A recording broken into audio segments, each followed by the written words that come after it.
personnel killed. $2.3 trillion spent prosecuting Afghan war.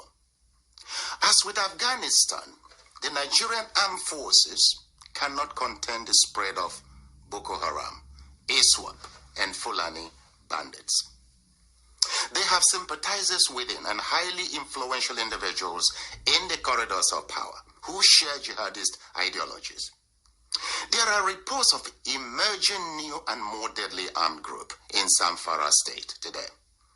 As in Afghanistan, should the ethnic nationalities in the South and Middle Belt break away today, in less than 16 weeks, ISWAP and Fulani bandits may likely take over the whole of the Northeast and West and declare a caliphate or Islamic Republic with little or no resistance. Afghanistan today is a big lesson and an urgent call on Southern and Middle Belt political leaders to force a total restructure of Nigeria now or break it. Please set aside greed, selfishness, and worthless 2023 political ambitions and unite for the sake of your citizens. Despite unfolding calamities across Nigeria, Southern and Middle Belt Christians continue to take comfort in biblical texts alone, believing their lands are beyond conquer because God is alive. Of course, I believe He is. However, they forget that modern-day Turkey was once almost 100% Christian and hosted Apostle Paul, Apostle John, and a number of saints. Nigeria is not as holier or much loved by God than Turkey and Afghanistan. Turkey was overthrown by the jihadists while the Christians had all eyes closed. Today, Turkey is more Islamic than Saudi Arabia.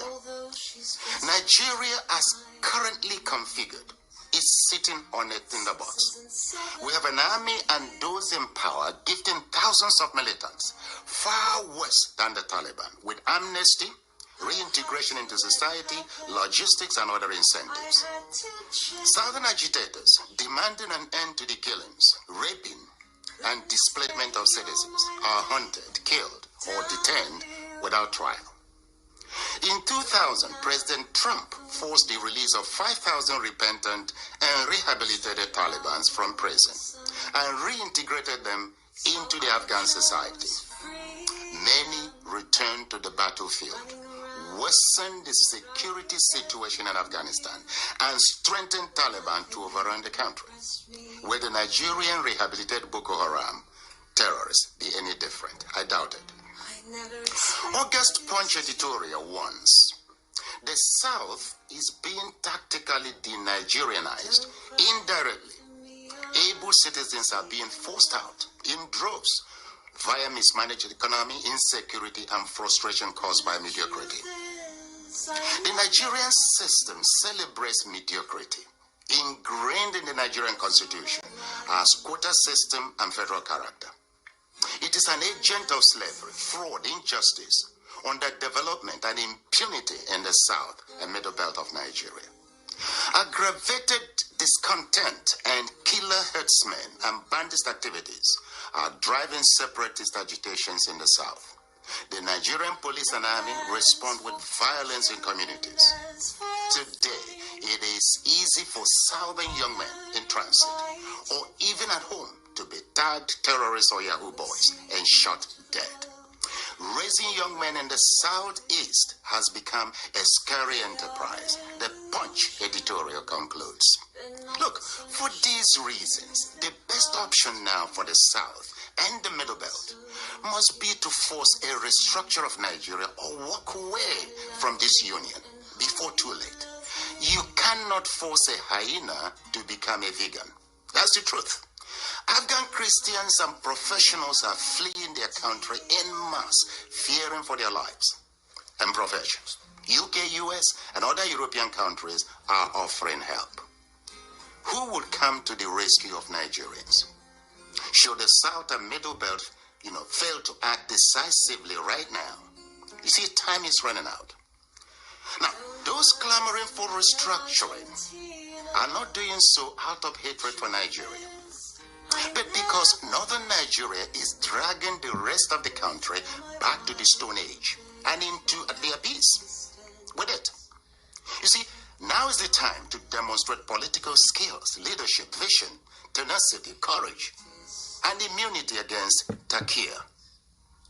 To save Nigeria and generations to come, let's initiate a genuine dialogue now. Restructure or break up.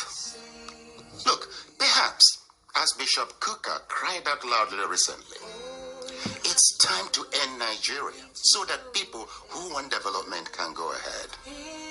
God bless our homelands. Thank you.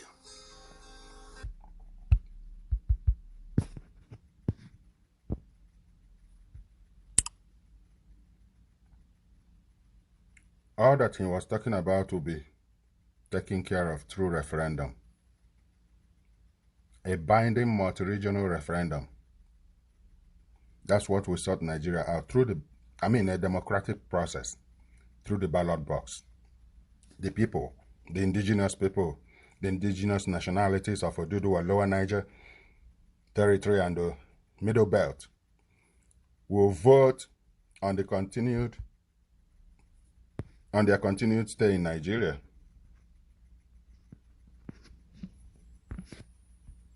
Waging an insurgency to try to overthrow the government and rid the country of Christians.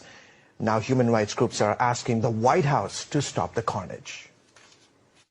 After losing ground in Syria and Iraq, the top general of U.S. Special Operations Command in Africa is warning that Al-Qaeda, ISIS, and other Islamic terror groups are now trying to take over parts of the continent's most populous nation. Major General Dagvin Anderson says Muslim terrorists have set their sights on Nigeria's southern and northwestern regions, and the U.S. is now sharing specific intelligence with the country. So this intelligence sharing is absolutely vital, and we stay fully engaged with the government of Nigeria to provide them an understanding of what these terrorists are doing. Their goal? Eventually turn Nigeria into a Muslim country and force Christians, who make up half the country's population, to either leave or convert. Christians are in the eye of the target, and they're coming after them. And the numbers are staggering. August 6th, Muslims stormed 4 remote Christian villages in Kaduna State, killing 22 villagers. July 24th, 21 dead, scores injured, and several Christian homes destroyed by militants. July 19th, 19 people killed when assailants armed with guns and machetes attacked a wedding reception. And the list goes on.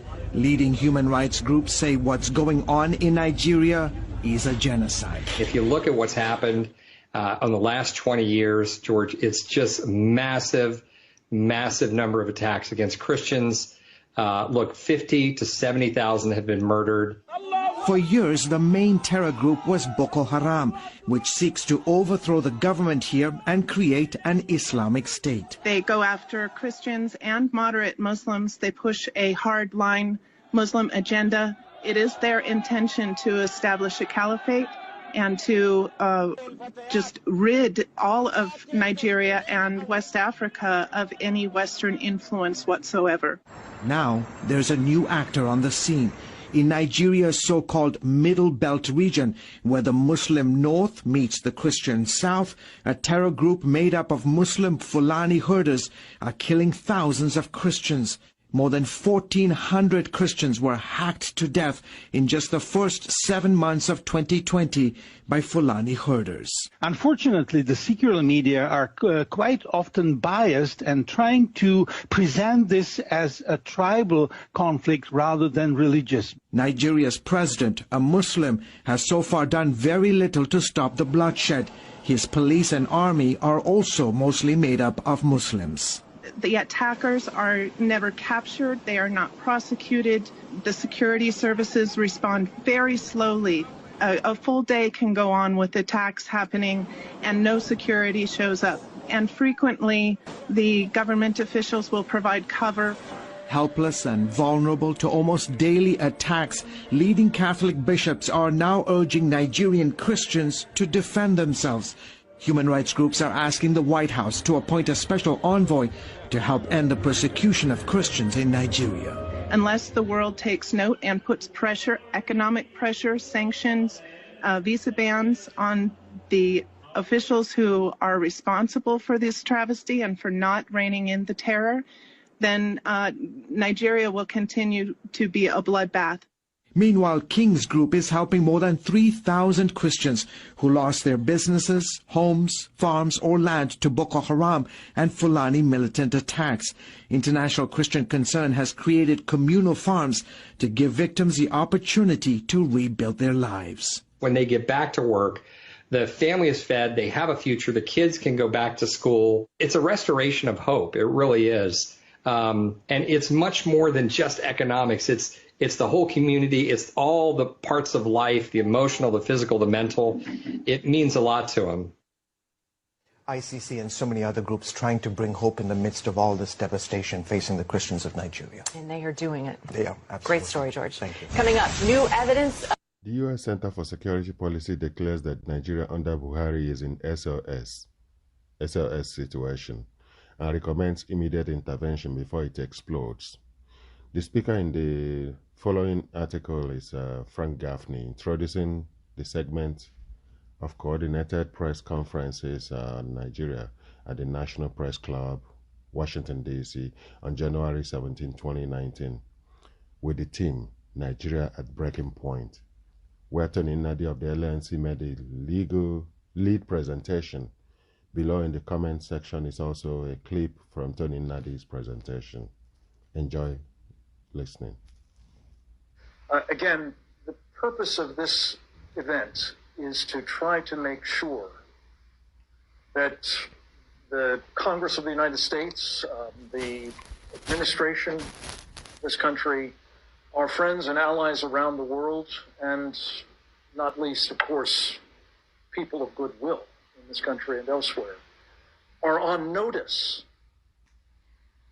that Nigeria is at risk of disastrous collapse, that the forces that we've just been talking about are in the process of taking down a country that is the most populous in Africa, with horrific implications, not just for the immediate vicinity, the Lake Chad region as it's known, but for that continent and almost certainly others beyond.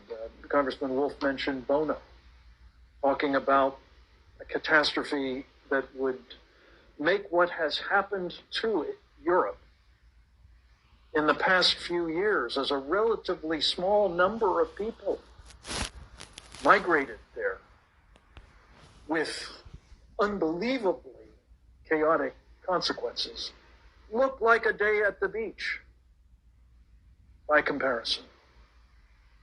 But we're on notice. And the question is, do we have to wait until this horror is upon us before something is done about it? Or do we take steps now to try to prevent that?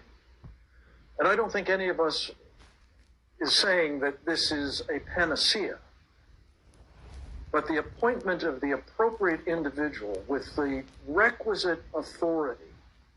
I just wanted to underscore what Congressman Wolf said about having the President of the United States essentially personally empowering Senator Danforth to lead the effort on behalf of our country to alleviate that situation. That has to be done again, and it has to be an empowering of a person with the stature and the capabilities needed to do two really vital things. One is to pull together the government agencies that have responsibility for pieces of a problem like Nigeria. The Defense Department, as well as, of course, the State Department, USAID, the UN mission of the United States, the National Security Council, and others, to come together with a common, appropriate, and much needed policy approach. And then secondly, at least as importantly, to be able authoritatively to represent what that approach is to the government of Nigeria. So they know who they're dealing with. They know that this is, in fact, the policy, and they can't go, looking for people who will provide some sort of alternative that might not require as much of them. So it's those two vitally important things that have to be done. And on behalf of, again, the Save the Persecuted Christians Coalition and team, I just want to say I think this is a moment of truth, a moment when we will find a difference being made by an administration that is about making a difference on behalf of religious freedom and those who are being denied it around the world. And let me just take a moment to say, as bad as this situation is, it is just one of the areas in the world in which particularly Christians are suffering. By some estimates, it's as small a number as 215 million Christians being brutally persecuted. By others, it's as high as 500,000. Excuse me, 500 million. This is on our watch. It is unconscionable. It must be challenged, contested, and if possible, stopped. And that's what this coalition is about. And I pray that we will be able, with the help of people like Congressman Estes and Congressman Wolf and the Archbishop and our coalition and countless others, to see this problem sorted by the appointment at the earliest possible moment, preferably by the end of this year, because these elections are approaching, of an individual with the requisite authority of the President of the United States and the assignment of making both the U.S. government policy coherent and clear and effective, and communicating that, again, authoritatively to the government of Nigeria, who in the end is ultimately responsible for preventing this catastrophe.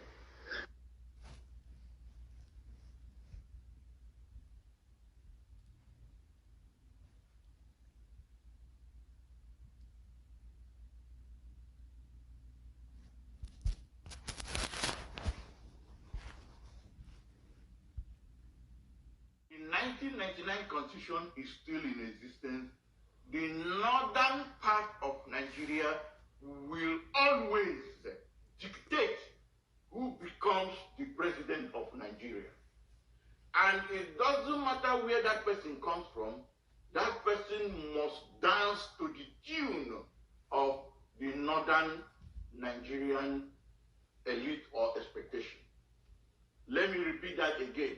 I said, as long as the 1999 Constitution is still in existence in Nigeria, the northern part of Nigeria will dictate who becomes the president of Nigeria. And it doesn't matter where that person comes from, that person must do according to what they want. That is a basic reality. Essentially, the rest of Nigerians are slaves to the Fulani in Nigeria. The rest of Nigerians are effectively their slaves.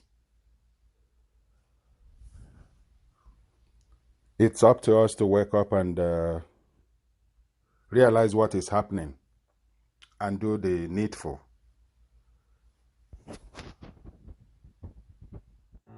Lower Niger Radio is your station for all the amazing topics on history, culture, and self-determination.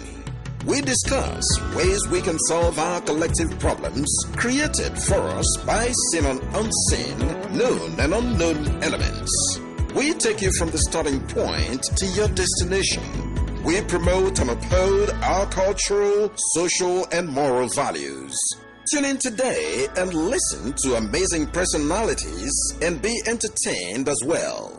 Lower Niger Radio is your voice of liberation for the peoples of Anang, Bini, Eshan, Efik, Ibibio, Igbo, Ishekiri, Ijo, Igede, Kalabari, Ubolo, Ogoja, Ogoni, Okrika, Urobo, and others. We bring you messages of hope, truth, and trust. Lower Niger Radio, your voice of liberation from slavery. Lower Niger Radio is your station for all things about self-determination, nation building, and liberty. With all the challenges and insecurity in our ancestral lands, the survival of our peoples and the political arrangements they decide on is our goal. We discuss solutions. We bring you messages of hope, truth, and trust. So, tune in today. Lower Niger Radio is the voice of liberty for the ethnic nations of the South, South, and Southeast. We are here for the peoples of Anang, Bini, Isan, Efik, Ibibio, Igbo, Ishekiri, Ijo, Igede, Kalabari, Obolo, Ogoja, Ogoni, Okrika, Urubo, and all the others. Lower Niger Radio. Ninas, where we came from, where we are, on the road to freedom. Today, we speak of Ninas, but know that the struggle for the restoration of our sovereignty did not start today. As a matter of fact, the struggle started almost as soon as the sovereignty of the ethnic nationalities was stolen by the imposition of the 1999 Constitution, which maintained a unitary government. With the end of the military regime and return to democracy, there was great hope that the country will be returned to what the people had voted for, and that existed prior to the military intervention in 1966. The hope of the country was dashed when, instead of a return to a federal governance structure with multiple self-governing and autonomous government with their own constitutions, the government was kept centralized in a federal government that kept all the power, the asset, and resources of the ethnic nationalities. Making things worse, this so-called constitution was not put to a referendum, and so was not made by the people. Deprived the citizens of their right to benefit contained in Chapter 2, made federal character unenforceable, gave the lion's share of the oil and other assets to the far north through a federal account sharing process that was exclusively weighted to favor the far north and make corruption official. Let me take you back over 2 decades of our journey. It all started when the military regime of General Abdul Salami Abubakar imposed a unitary 1999 constitution, which in turn was a wholesale rival of the 1979 constitution that was also known to be a victory charter for the Nigeria-Biafra War of 1967 to 1970. When it was made public a few weeks after inauguration of General Obasanjo as president, a better half of those in the legal profession gathered itself for conference and without much ado recognized the flaws, loopholes, and selfish intentions, then concluded that the Constitution was not legitimate and would not lead Nigeria to any form of advancement. It was important that the mechanism or vehicle to set up a countrywide rejection of this forgery of a constitution was put in place. The journey commenced when, in 2004, the Pro-National Conference Organization, PRONACO, was established to rework the damaged federal constitutional basis of Nigeria. PRONACO being the People's Sovereign National Conference of Ethnic Nationalities in Nigeria, convened in all ethnic nationalities, and quickly mandated its representation to go back to their people and to come up with ratified draft of how they would want to participate in the Union of Nigeria. The conference sat in plenaries across the cities of Lagos, Port Harcourt, Enugu, Jos, and Kano, then returned to Lagos for the final sitting, and in participation, conveners in the likes of Anthony Ehanuro, Wole Soyinka, Chukwu Emeka Odumego Ojukwu, and similar leaders across the territories. This resolution was an agreement derived from the Composite People's Constitution as presented and defended by ethnic nationalities representation in those sequential conference. And it is important to know that there were observers from the international community, including the US and European Union observers. In August 2006, a delegate from Castina moved the motion for adoption of the draft People's Constitution that emerged from the 29-point resolution of the conference.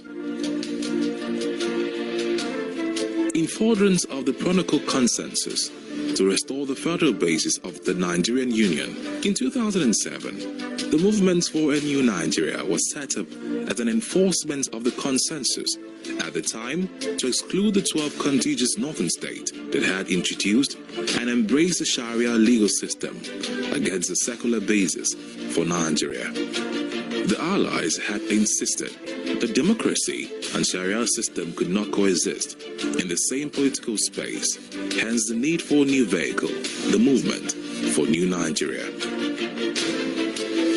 On the 23rd of May 2007, MMN, through its legal counsel, filed a suit at the Federal High Court Abuja to challenge the legitimacy of the imposed 1999 Constitution, seeking the termination of the entire Constitution.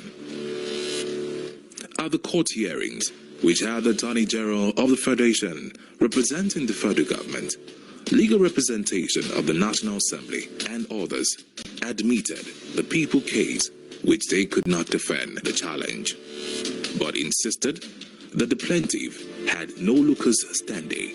In English, the plaintiff had no status at law to bring in the case to challenge the legitimacy of the 1999 Constitution. Having acknowledged that the restoration of the people's sovereignty did not need the participation or permission of government, the Joint Multi-Regional Vehicle instituted the MMN Lagos Declaration 30th of June 2011, by which the Allies partner blocks, the Lower Niger, South-South, and Southeast, the Yoruba land, and the Middle Belt publicly rejected the Caliphate-imposed 1999 Constitution, mandating regional self-determination actions which included referendum and international outrage. In furtherance to the mandate of the MMN Lagos Declaration, the people of the Lower Niger on the 27th of April 2015 held the Solemn Assembly in Port Harcourt City to wholly repudiate the 1999 Constitution. In that assembly, the 1,885 ethno-linguistic map of the Lower Niger was adopted as a geographical basis of federating. The assembly mandated the distillation of character of relationship as well as asset protection and guarantee scheme to protect the asset of the indigenous people in other blocks of Nigeria. On the mandate for international outrage of the MNN Lagos Declaration, and LNCT visited Capitol Hills, Washington, to make a case for the termination of the operation of Nigeria's 1999 Constitution at the special congressional event on Nigeria in May 2015. The team also made informal consultation for the same matter at the UN headquarters in New York in the same year. 2 years later, still in furtherance to mandate of the MNN Lagos Declaration, the Yoruba indigenous people held the Yoruba Solemn Assembly at Ibadan on the 7th of September 2017. The Assembly publicly repudiated the 1999 Constitution as the basis of the Federation of Nigeria and proclaimed the self-determination right of the Yoruba land to reclaim autonomy of Yoruba land.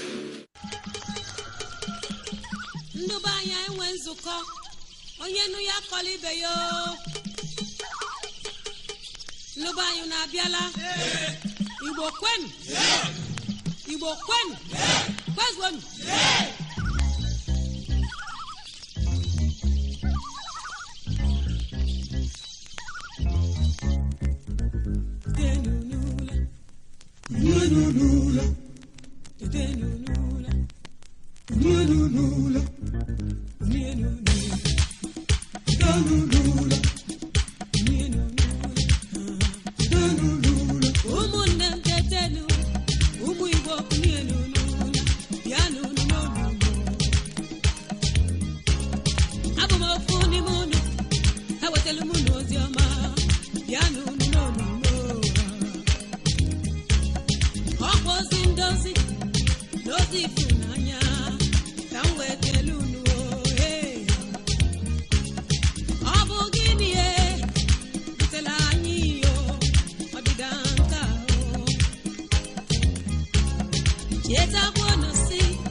Listen to Pastor Paul Adefarasi speak on Plan B.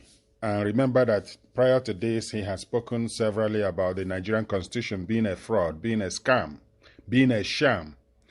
He is now talking about what will happen in the future if a binding referendum do not happen in Nigeria to sort out the constitutional crisis, the constitutional dispute.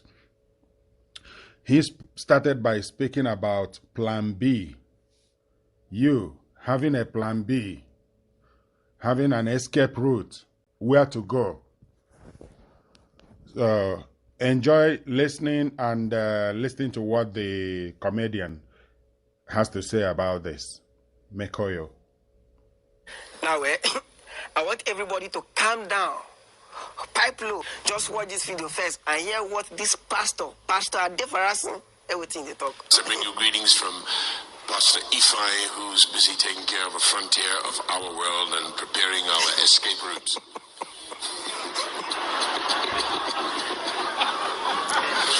If you don't have a plan B,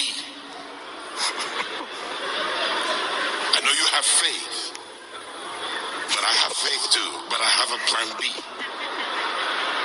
And with technology, I can speak to you from anywhere in the world.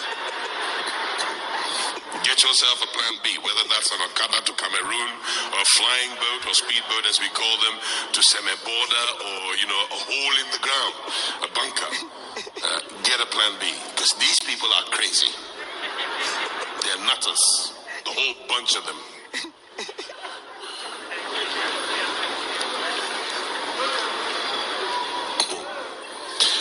And wait and watch the signs, because it can happen like this. God. You don't do. He said these people, their head not correct. They be like, now I don't understand the thing. Their head not correct. These people will start fighting anytime.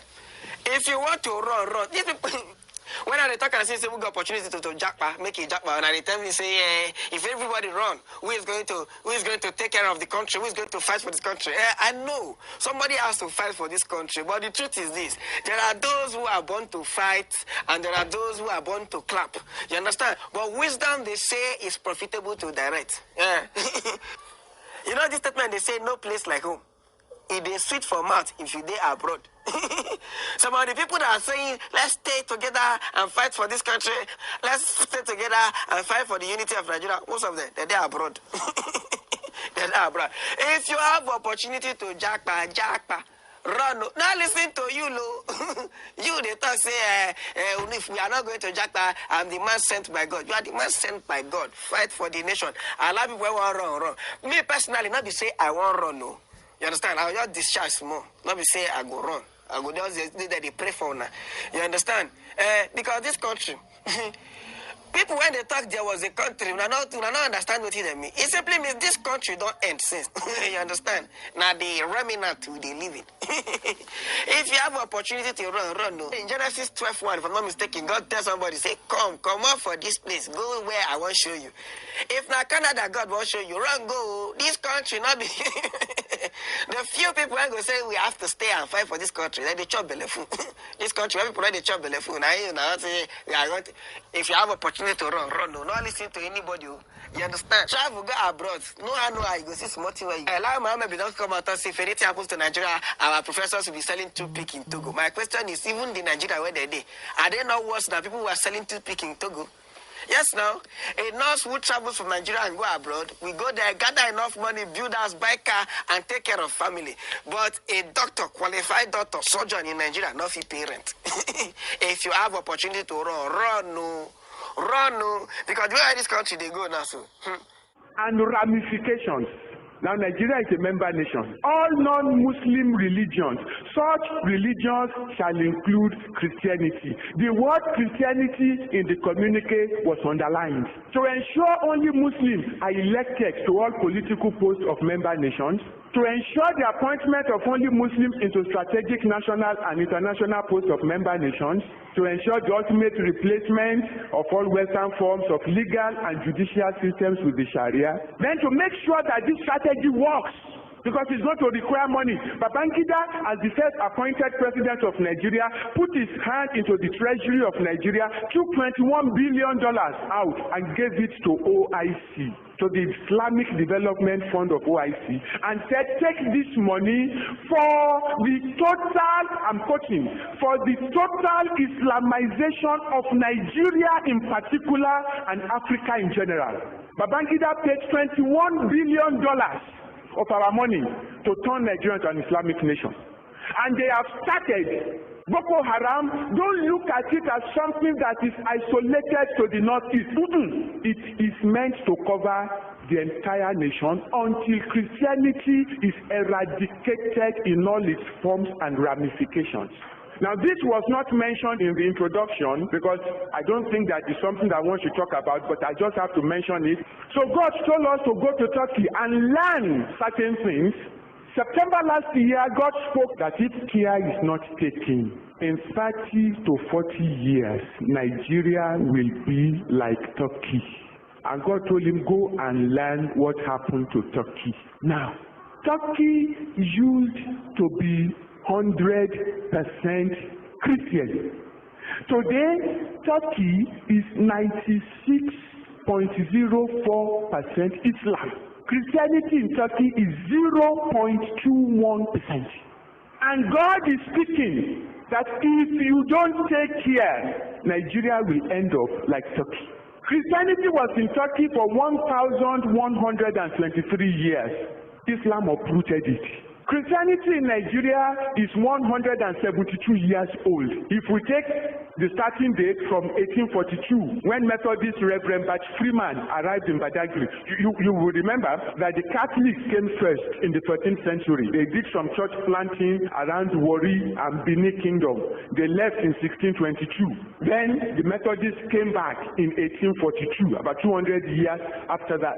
Now, it is that coming of the Methodists that has now developed to what we have as Christianity today. So effectively, Christianity in Nigeria is 172 years old. Now the point is this: if Islam can uproot the one that had been planted for 1,123 years in Constantinople, tell me, they can't uproot the one that is just 172 years old.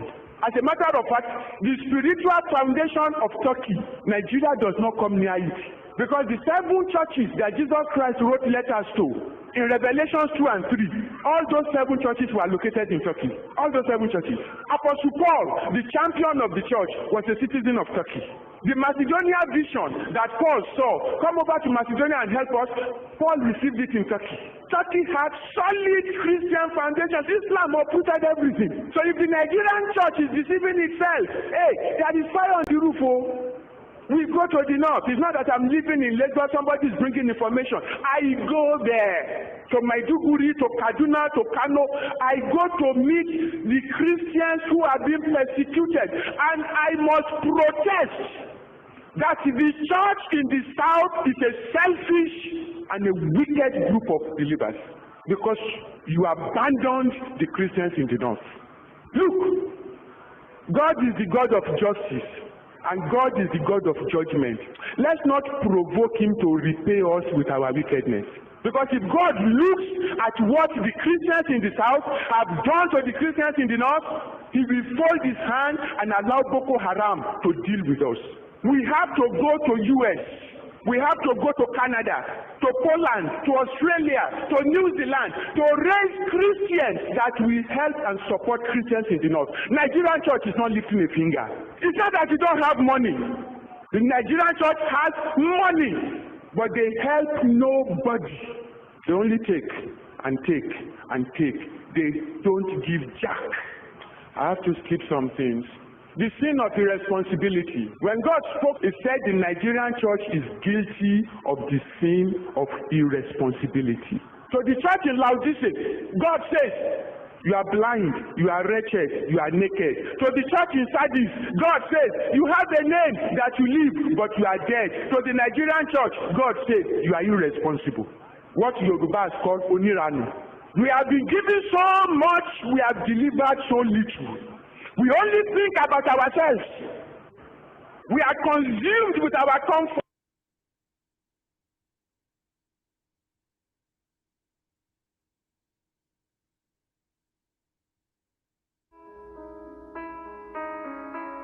To our religious extremists, go to the market now and present your Christian or Muslim identity to buy goods at a cheaper price.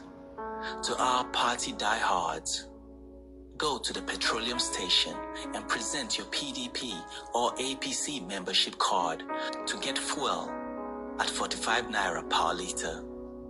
To our regional extremists, go to PHCN and tell them I'm from the north, south, east, or west, and buy tariff at a cheaper price.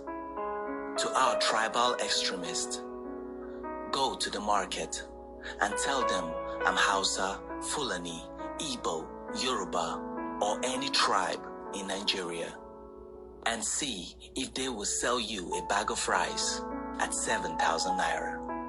It's obvious that the politicians have learned that we are so cheap and blinded by our sentiments, and they capitalize on it to play with us and play with our future. We are all suffering today. We are united in hunger. We are friends in poverty. We are neighbors in pain. We are relatives in bad roads. We are partners in insecurity. We are brothers and sisters in complaints. We are equal in trouble. But when it's time for election, we are divided by religion, political parties, region, tribe, section. It's time to put our differences aside. It's time we come together and do it ourselves.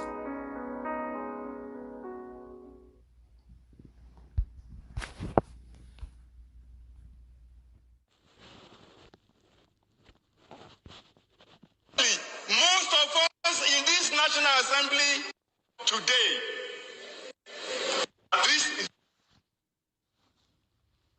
there to tell this nation today that this is the problem. This constitution can never give us progress. This constitution can never give us peace. This constitution can never give us unity. And unfortunately, most of us in this National Assembly, we don't have the spine to face what we need to give this republic to have peace and progress. What do I mean? This constitution has 68 items. 68 on the exclusive list. This constitution has only 12 on the concurrent list, and those 12 are written so nebulously, so fraudulently, that you know that the intention is to even undermine those concurrent lists. The formal name of this republic is Federal Republic of Nigeria. Unfortunately, we don't run a federalist system in Nigeria.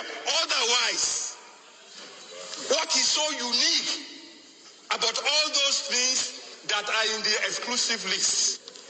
In this chamber, we try to federalize the police system. In this chamber, we failed.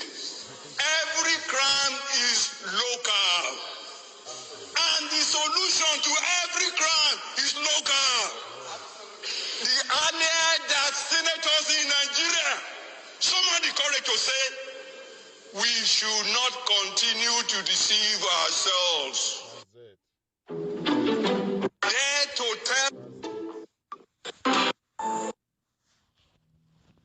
Opening prayer. O God, our Heavenly Father, God of Abraham, Isaac and Jacob, O God, who delivered his people Israel from the oppressive stronghold of Egypt, you are great and you are our God. O God, we ask for forgiveness for all the sins we have committed against you and your heavenly hosts. If you do not forgive our wrongdoings, Father, who will? We, your peoples, place before you our weaknesses, our helplessness, our concerns, and our endeavors. Most merciful God, you are the Lord of the oppressed, and we entrust everything we do into your able hands. Heavenly Father, look with pity upon us, your children. We are weighed down by social injustice, political instability, poverty, hunger, unemployment, insecurity, oppression, brutality, and enslavement by seen and unseen, known and unknown forces that seem to overcome us.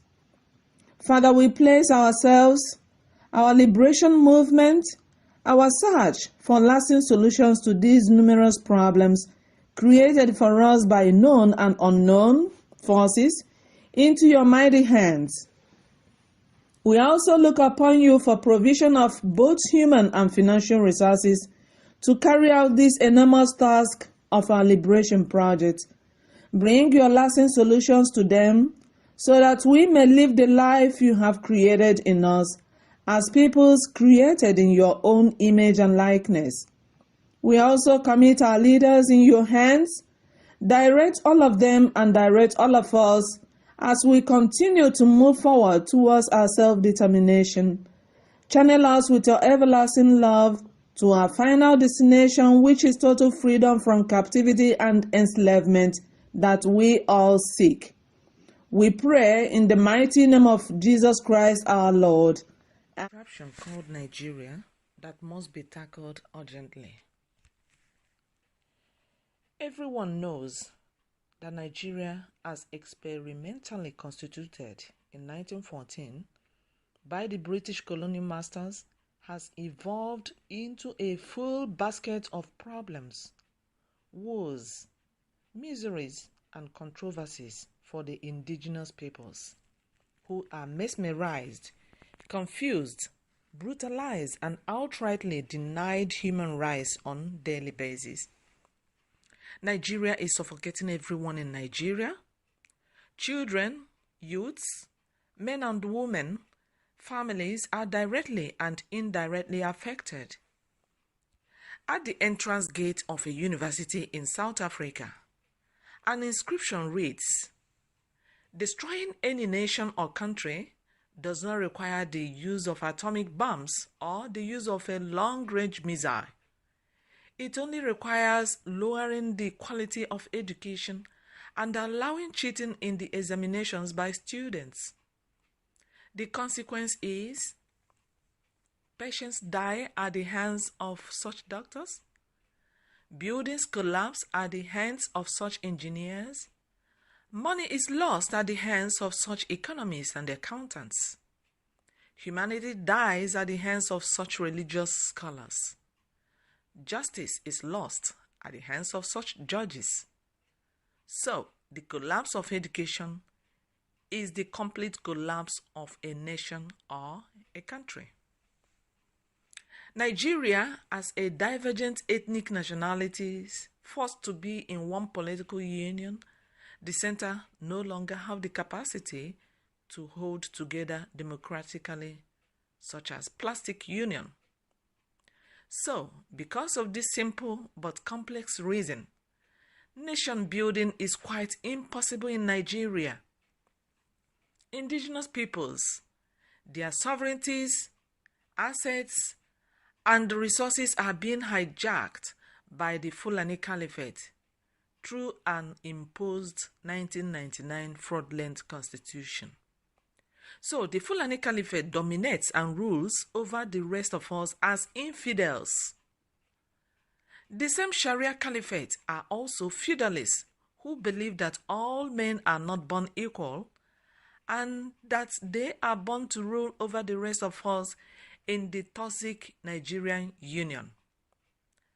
As a consequence of this feudalist worldview by the Sharia Caliphate, which translates to a master-slave society, The insistence by the rest of Nigeria on democracy, which is premised on the equality of all men, translates in the imagination of the Sharia Caliphate to a direct challenge on their master-slave worldview, and therefore an affront against the master by the slave, which is punishable by death.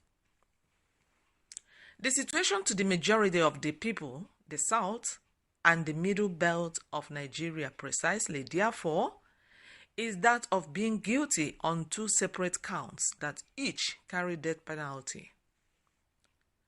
A lot is very wrong with the current fraudulent constitution that does not allow for referendum for self-determination.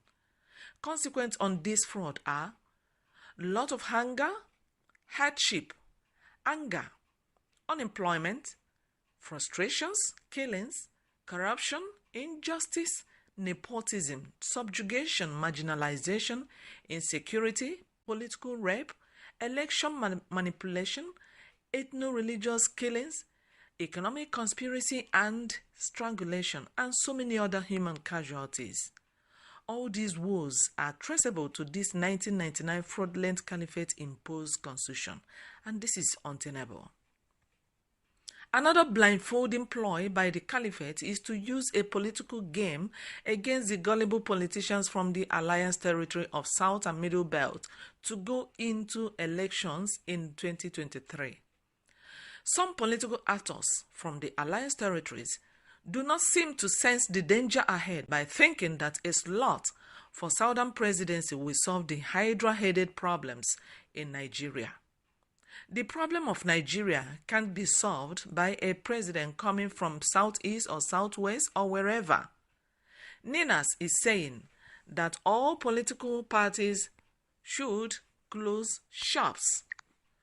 All political parties should close shops.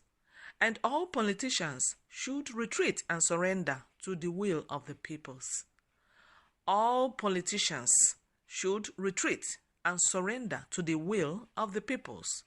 And they should be among the movement.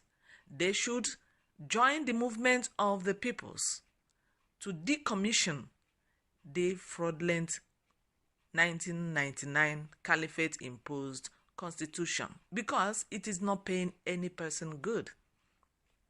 And the people say no more elections under the current 1999 fraudulent caliphate-imposed constitution. The peoples say all the ethnic nationalities which make up the peoples say no more elections under the current 1999 fraudulent caliphate-imposed constitution. Power belongs to the people. Power belongs to the people. For more information and to learn more, visit the websites www.ninasvoice.org, www.ninasvoice.org, and the other one is www.lowernigercongress.org, www.lowernigercongress.org. Thank you for listening. Stay tuned in the Lower Niger Radio always, and get more information, get more enlightened, and get more educated. Thank you. God bless you. What can you say about the recent increase in the electricity tariff? Electricity tariff? It is appalling. That is the reason why I have been in a companions lacuna. Wow. Not a recapitulation. But let me tell you this, that it is Leka and Pongwatidos, that in a Lekotla, in an Imbisu, Flakidos, and innovative matters were excogitatedly ruminated. We also see how the revidistical politicals move from budget disappearance to budget doctoration. Now, we are faced with a debilitating, exasperating, a reverberating, and a homogeneous electricity tariff. And this tariff is emulating with a financial lobotomization. But I pray that this is not ignite a clamorous demonstration. Now, come to think of it, How dare they deplete the citizens of the ossiferous and vociferous modus vivendi? Enough of this vilification and solecism. This is execrably pugnacious, pestilential, and attenuating. Imagine the imbibition of the political rodomotives which has kept us in an urgent humiliation. Why? Now, Nigeria is in a political somnambulism and molocution. Nigeria is in a financial and economic dantigism. Look at the way the game politics has become a vocabulary. What a political holy-poly. What a political hoity-toity. What a political foodie-toody. What a political hocus-pocus they have come. What a political jabberwocky. What a political publicum. What a political couple de corps. Sir, with this concentration, I ask that you accept my pentination circumlocution. Accept my pentination circumabagos, gadulukans, and madulukans. But I will tell you this, I will not koto in their pivo. Thank you. I will refuse to koto in their pivo. Thank you. Nigeria, jaga, everything's scatter. Come on, they suffer.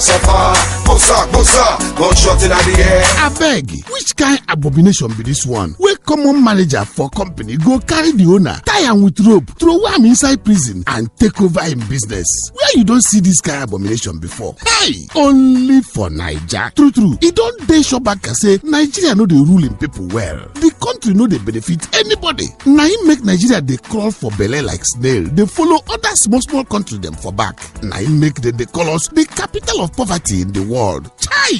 Shame on Nigeria. I beg. Enough is enough. Because of this reason, the indigenous ethnic nationalities of Middle Belt and the South, under the umbrella of the Nigeria Indigenous Nationalities Alliance for Self-Determination, NINAS, they don't join together on 16 December 2020 to declare a constitutional force majeure, CFM, over a sovereignty quarrel, where then they ask only two questions. One, which time we take submit ourselves, our land, our assets, even our natural treasure into the force by force Nigeria Union. Hey, which time self we follow make for ourselves the year 1999 Nigeria Constitution. All na lie, all na story, na daylight robbery be this yo. But we get work to do for inside all this matter. Oh yeah, this one na must to make we join hand sharp now with the Nigeria Indigenous Nationalities Alliance for Self-Determination, NINAS. Now they won't tear down that fraudulent lie 1999 Constitution so that we can forward march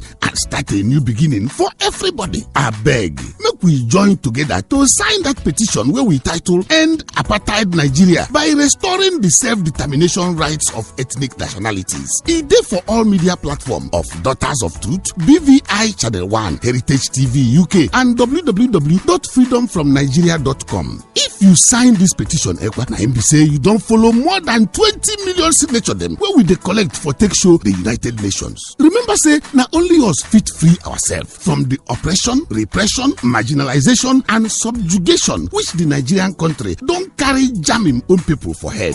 Come on, they suffer. Bossa, gunshot in the air. Now the Voice of Liberty International bring on this story.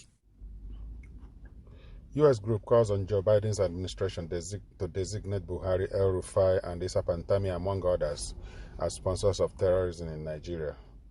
Friday, November 12, 2021, by Bobby Adams. Global Advocates for Terrorism Eradication, GATE, GATE for short, a United States-based non-profit organization, has petitioned the U.S. government to designate President Muhammadu Buhari and several other officials as sponsors of terrorism in Nigeria. The 26-page petition signed by the group's principal advocate, Robert Berry, was addressed to Anthony J. Blinken, the U.S. Secretary of State. The group urged the U.S. government to designate the Nigerian government as sponsors of terrorism, alleging that, from all available indices, what is happening in Nigeria is state-sponsored terrorism.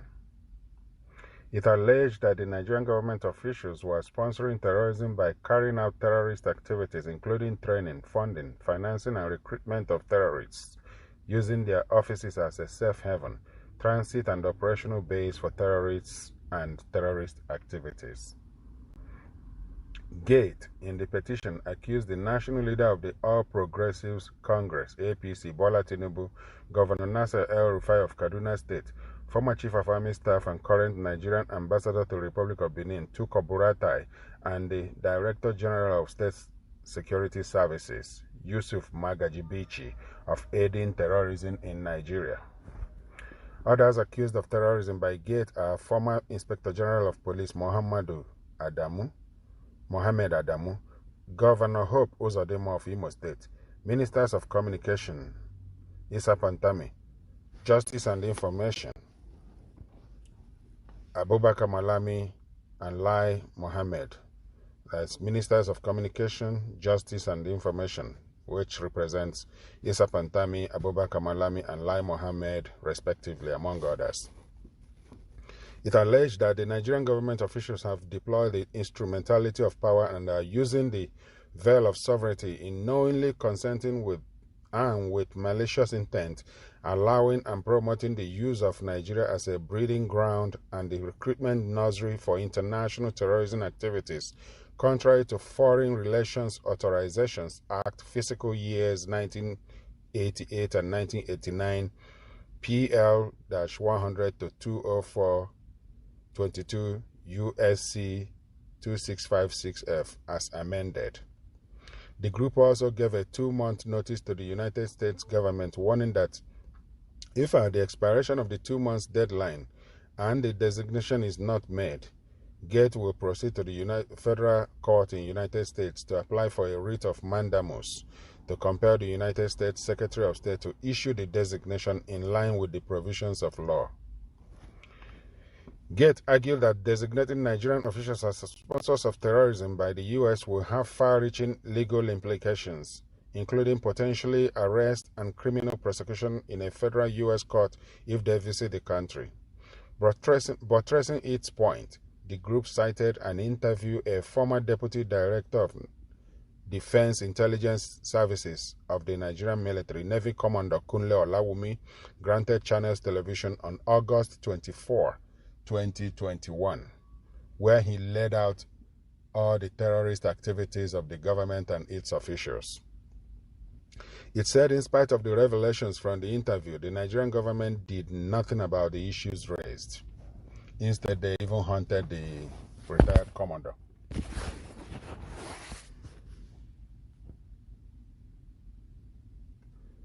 That in spite of this knowledge, the Nigerian government has vehemently refused to take appropriate measures to protect her citizens and the global community from the nefarious activities of those state actors, it said. The group concluded, the current Nigerian government led by President Muhammadu Buhari is executing a global jihadist agenda that is comparable, if not more insidious, than that of the Taliban of Afghanistan. It's even more dangerous because it is mixed with genocidal tendencies. It is in the best interest of the United States and all the democratic countries of the world to identify this threat early and address it now. This is to prevent the further spread of global jihadist agenda of the Buhari government and to arrest an imminent ethnic and religious genocide.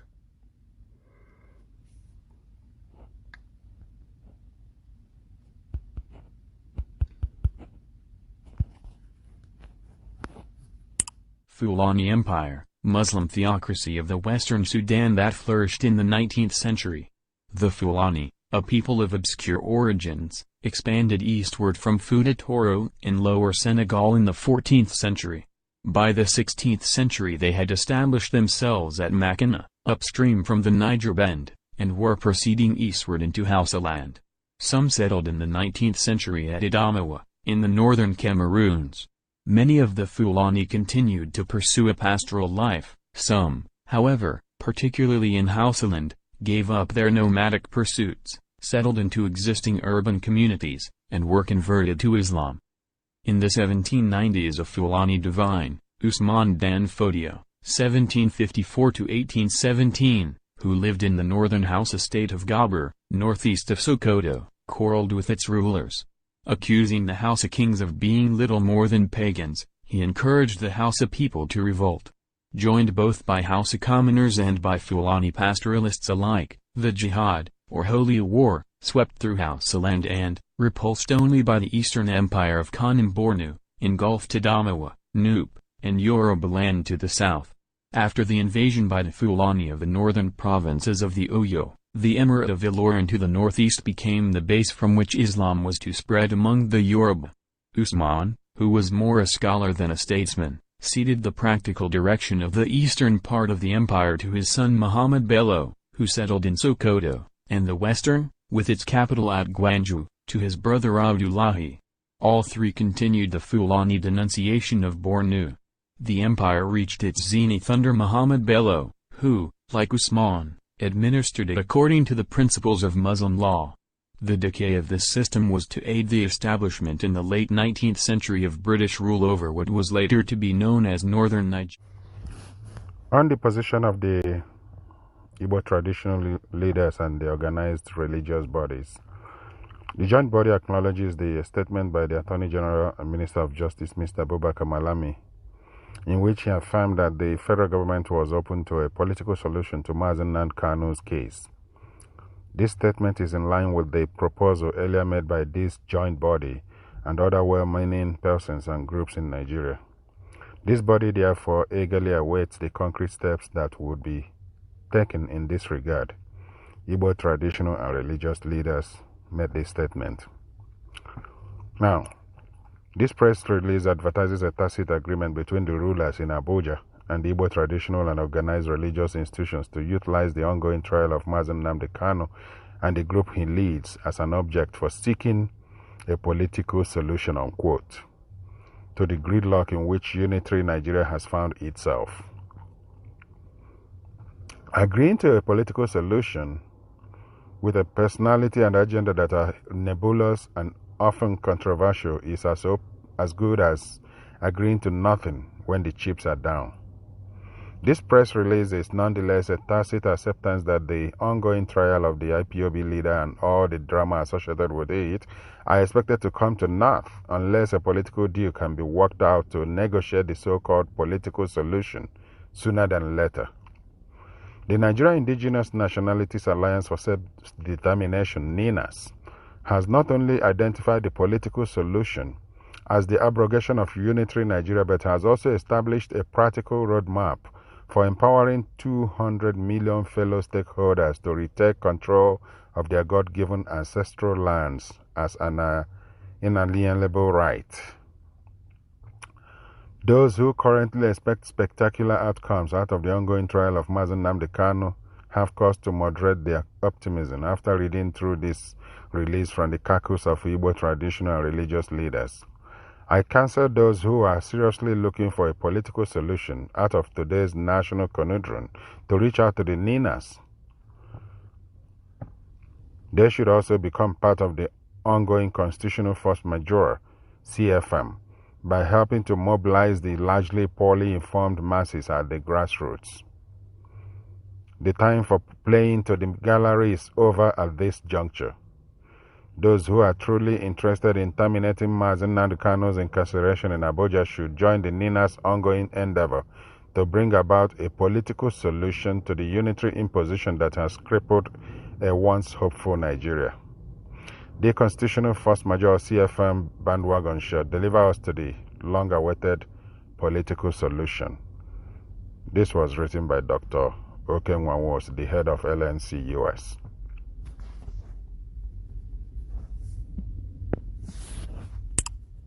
The 1999 Constitution is still in existence. The northern part of Nigeria will always dictate who becomes the president of Nigeria.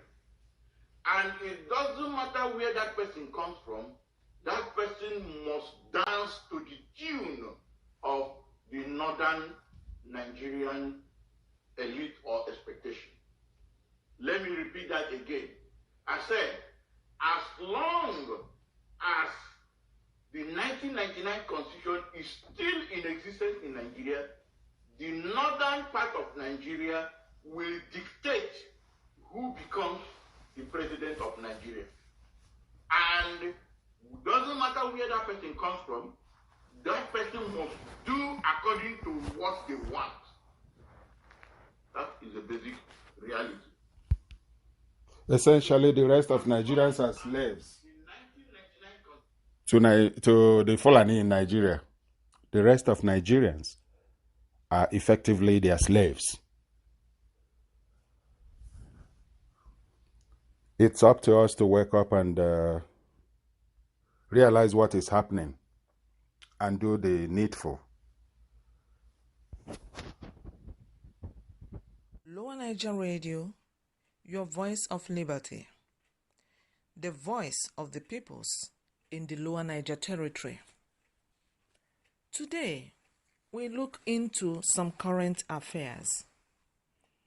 As we all know that Nigeria, as currently constituted, is supposed to be a secular state. But in practice, it is very far away from the reality. The 1999 imposed constitution is a master slave document, and that makes it a monster. And it has become toxic to the indigenous peoples. And the peoples in the Alliance territory are saying that 1999 constitution must be decommissioned. Christians are relegated to the back seat as infidels and slaves. So, we want to roll out some facts that most of the strategic positions and appointments are controlled by the Northern Fulani Muslims. And the examples abound. Number 1. The President of the Federal Republic of Nigeria is a Fulani Northern Muslim. Senate President is a Fulani Northern Muslim. Speaker of the House is a Muslim, but from the south. The Deputy Speaker of the House is a Fulani Northern Muslim. The Chief of Staff is a Fulani Northern Muslim. Secretary to the Government of Federation is a Northern man. The INEC Chairman is a Fulani Northern Muslim. The Chief Justice of Nigeria is a Sharia lawyer, a Fulani Northern Muslim. The President, Court of Appeal, is a Fulani Northern Muslim. EFCC Chairman is a Fulani Northern Muslim. President, Federal High Court, is a Fulani Northern Muslim. National Security Advisor is a Fulani Northern Muslim. The Chief of Army Staff is a Fulani Northern Muslim. The Chief of Air Staff is a Fulani Northern Muslim. The Chief of Staff is a Northern Muslim. The Comptroller General of Customs is a Fulani Northern Muslim. The Defense Minister is a Fulani Northern Muslim. Managing Director, Nigerian Ports Authority, is a Fulani Northern Muslim. The Managing Director, NDIC, is a Fulani Northern Muslim. The Controller General Immigration, Fulani Northern Muslim. The Controller, Nigerian Correctional Center, Prisons, is a Fulani Northern Muslim. The Controller, Fire Service, is a Fulani Northern Muslim. The Director General, NYSC, is a Fulani Northern Muslim. In addition to the above, the highest looters are found in the north, mostly Fulani Muslims. The richest in Africa, Aliko Dangote, is a Fulani Northern Muslim. 85% of petroleum marketers is a Northern Muslim, maybe dominated by the Fulanis. 80% of oil block owners is a Fulani Northern Muslims. 99% of Almajiris are in the north, mostly the Fulanis. Highest rate of girl-child marriage are in the north and practiced mostly by the Fulani Muslims. The fourth world most deadliest terror group is the Fulani herdsmen, Fulani jihadists in the north. Boko Haram is a terrorist group controlled by the Fulani Northern Muslim. They are killing Christians and moderate Muslims in the north. Fulani herdsmen and Fulani militia are terrorizing farmers and Christians, mainly in the north and in the Middle Belt and South. 90% of Nigeria's past presidents and heads of states are Fulani Northern Muslim. Nigerian membership of OIC was arranged by the Fulani Northern Muslim. The poorest states and the educationally backward areas are in the north, controlled by Fulani Northern Muslim. Fulani are culturally nomads. 2023 general elections is another game they plan to play against the South and Middle Belt regions of Nigeria, otherwise known as NINAS, the Nigeria Indigenous Nationalities Alliance for Self-Determination. They urge you to obtain PVC plastic cards while they hold all the money and AK-47 and AK-49 to control your lives, assets, and sovereignties once you vote them in. So, why should you allow yourselves in the South and Middle Belt regions to keep empowering the Fulani Caliphate domination by participating in the general elections that renew the life of the same Caliphate imposed 1999 fraudulent constitution? This is a big problem that needs an urgent solution. So, the Nigeria Indigenous Nationalities Alliance for Self-Determination, NINAS, has offered a legitimate non-violent strategy, and it is a movement of the owners of the land.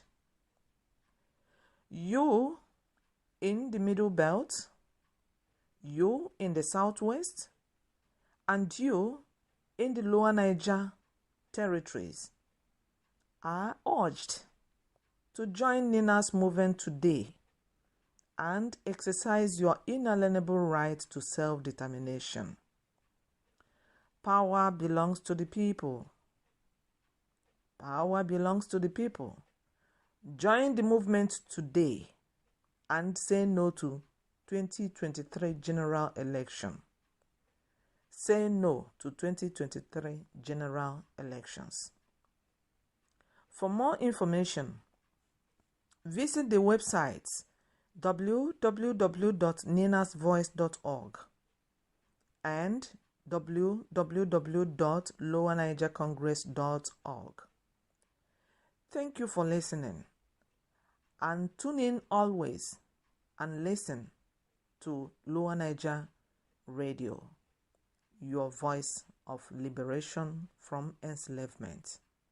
Apparently, it is your voice of for International Religious Freedom, USCIRF, finds it unexplainable that the U.S. Department of State did not redesignate Nigeria as a country of particular concern, CPC, and treated it as a country with no severe religious freedom violations. This is contrary to what is going on in Nigeria as we speak. Fulani terrorists that are being powered by the government are still going across state lines to kill and replace communities. USCIRF is disappointed that the State Department did not adopt our recommendations in designating the countries that are the worst violators of religious freedom, said USCIRF Chair Nadine Mienza. While the State Department took steps forward on some designations, USCIRF is especially disappointed with the removal of Nigeria from its country of particular concern designation, where it was right rightfully placed last year, as well as the omission of India, Syria, and Vietnam. We urge the State Department to reconsider its designations based on facts presented in its own reporting. Pursuant to International Religious Freedom Act, IRFA, the countries the State Department designated as CPC, Country of Particular Concerns, are Burma, China, the Democratic People's Republic of Korea, that is North Korea, Eritrea, Iran, Pakistan, Russia, Saudi Arabia, Tajikistan, and Turkmenistan. All besides Russia previously had been designated USCIRF. All besides Russia previously had been designated. USCIRF recommended CPC, Country of Particular Concern designation for all 10 in its 2021 annual report, and also recommended that India, Nigeria, Syria, and Vietnam be designated as CPCs, Country of Particular Concerns. This is done annually. It is reviewed every year. The State Department placed on its special watch list SWL, Algeria, Comoros, Cuba, and Nicaragua. USCIRF recommended in its 2017 annual report that Afghanistan, Azerbaijan, Egypt, Indonesia, Iraq, Kazakhstan, Malaysia, Turkey, and Uzbekistan also be placed on the special watch list. USCIRF recently released a fact sheet reiterating its country of particular concern and special watch list recommendations, which explains the religious freedom violations in these countries, supporting USCIRF's recommendations. While USCIRF is concerned about the lack of designation for countries, USCIRF recommended Russia's designation for the first time as a CPC for engaging in systematic, ongoing, and egregious violations of religious freedom is welcome. USCIRF has proposed this action since 2017. For years, USCIRF has raised the alarm regarding the Russian government purge of non-traditional religions and religious freedom repression, said USCIRF Vice Chair Nuri Tokel. USCIRF also applauds the inclusion of Algeria in the State Department's special watch list designations this year, which USCIRF has recommended since 2020 due to continued enforcement of blasphemy laws and restrictions on houses of worship for minority religious communities. USCIRF also welcomed the State Department's designations of 9 entities of particular concern, EPC, entities of particular concerns, which are non-state actors that engage in systematic, ongoing, and egregious violations of religious freedom pursuant to IRFA.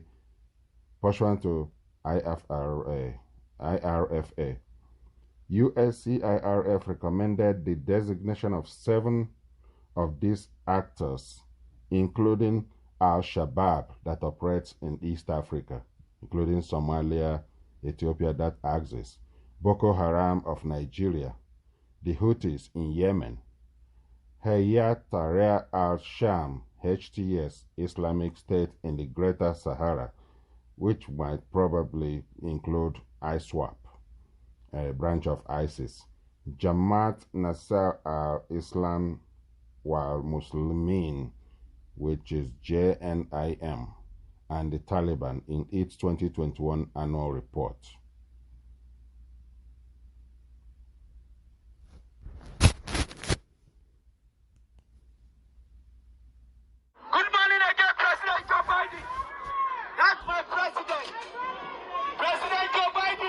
Nigerian people is calling for referendum. Welcome to New York, President Joe Biden. United Nations, that's President Joe Biden. Show his video. That's President Joe Biden. Nigerian people is calling for referendum. President Joe Biden, we want referendum in Nigeria. Nigeria is about to snap. President Joe Biden convoy. Nigeria is about to snap. Do not allow Nigeria to snap, okay? We want referendum in Nigeria. President Joe Biden, Buhari is a terrorist. Buhari is a terrorist. We want 1999 Constitution to come down. 1999 Constitution is nepotic in nature. Buhari is a terrorist commander. Nigeria occupies the third position on global terrorist index presently. After Afghanistan, after Iraq, Nigeria is next. Please do not let Nigeria snap. President Joe Biden, the world leaders, New York, all the world leaders, we're calling upon you. Nigeria, we want referendum. United Nations, we need you to send peacekeeping forces to Nigeria. Nigeria is about to snap. Nigeria has over 210 million population. The world will not be able to contain the refugee that is going to spill out of Nigeria. Nigeria is about to snap. Nigeria is about to snap. Nigeria is about to go to civil war. Nigeria is about to snap. We're calling on the good people of the world. We're calling on the world leader. The Buhari of Nigeria is a terrorist commander. Nigeria is the third position on global terrorism index. Thank you to United States of America Security and Law Enforcement. People, NYPD, officers of New York, for keeping United States of America safe, for keeping New York safe. We thank you, we like you, we love you. We say God bless you and your family. Please continue to keep America safe. I wish I could say the same of my motherland, Nigeria. I am originally from Nigeria, born and bred in Nigeria, and a naturalized America. I wish Nigeria is as safe as America, but not thanks to Buhari. Buhari is a terrorist. He's a terrorist. He's the patron of three major terrorists in the world, being the Taliban, Niyati Allah, as well as Boko Haram in Nigeria, terrorizing, oppressing, victimizing, and terrorizing the people of the South. Where are those pictures? Let me show people this picture. These are human beings. Where is the picture that shows the head of human beings? These are real. People in Benue State are getting attacked, beheaded, their homes and their farms destroyed under the watch of Major General Muhammadu Buhari, who came as a Fulani champion to dominate Nigeria, to subdue Nigerian indigenous nationalities, to become slaves to the Fulani, in fulfillment of Ahmad Bello's statement on October 12th, 1960, barely 10 days after Nigeria gained independence, that the new country will be their grandfather's estate, Ottoman Danfodio.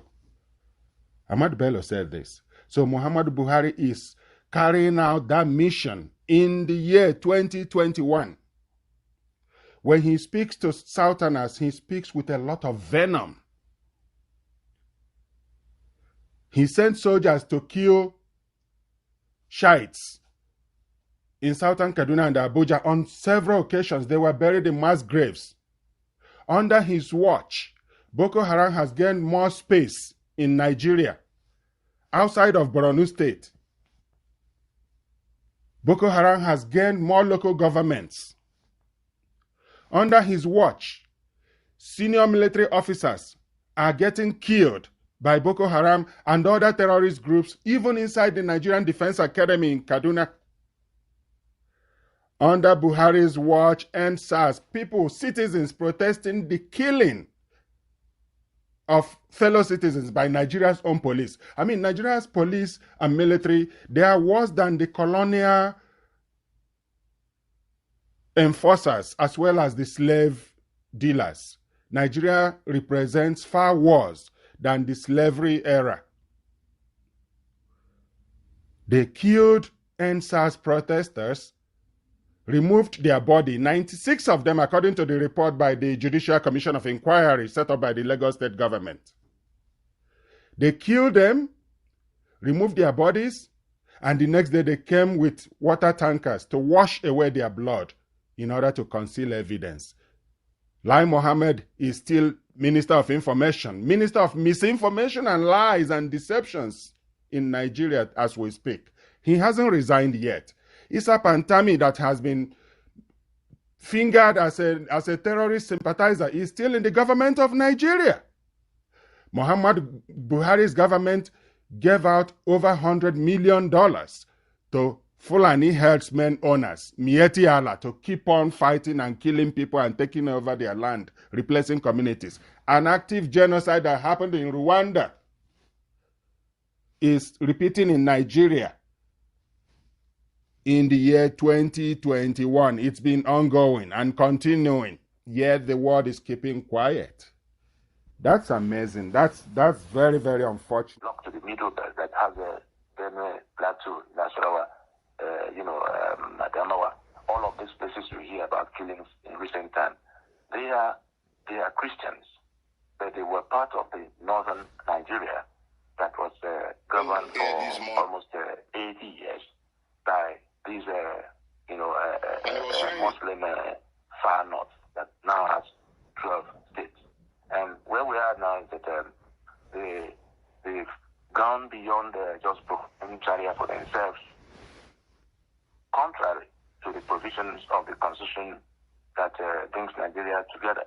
Nigeria is a secular union between all these blocks, and it was carefully, decided to be so. And even at the time independence was being negotiated, that part that has gone back to Sharia now wanted Sharia. But the British, had to set up a commission that settled some of those questions, and they removed, with the compromise was that Sharia was removed from the table, and they brought in what they call the penal code, so that the middle belt, that was part of that northern region of the time, could be in that region, being Christians and not be molested. So it was a fundamental part of the discussion of how that middle belt could be part of that north, and by extension, how Nigeria could be one country. Because if the middle belt that is sharing the Hausa lingua franca with the rest of the Sharia belt to the upper north, could be so indisposed, could be so reluctant to become a part of a region that will be governed together with them included, you can then imagine the South that had nothing in common, not religion, not language, not culture, not even any serious commerce. And so it became a fundamental thing that Sharia should not be brought near the union. Yeah. Let me just take a moment, because I think our audience is pretty familiar with this term, but just to help again characterize what the problem is.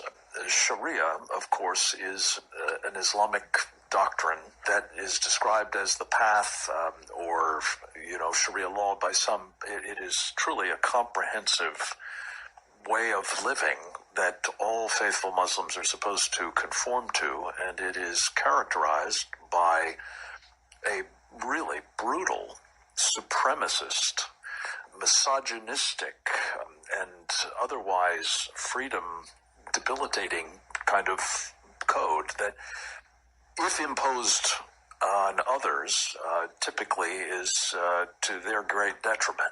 Either it will result in their extermination if they don't convert, or at the very least their sort of reduction to a sort of dhimmi status, as it's called, as second or third class slave citizenry.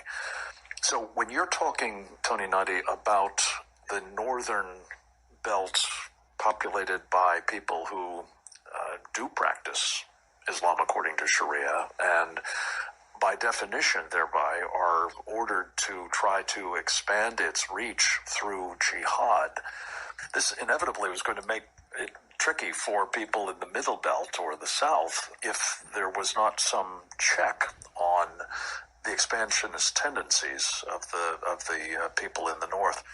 And what has, of course, happened since that constitution was adopted, I guess with the encouragement of the Brits, has been the rise of what some call Islamist tendencies, or simply Sharia supremacist, forces elsewhere as well as in Nigeria.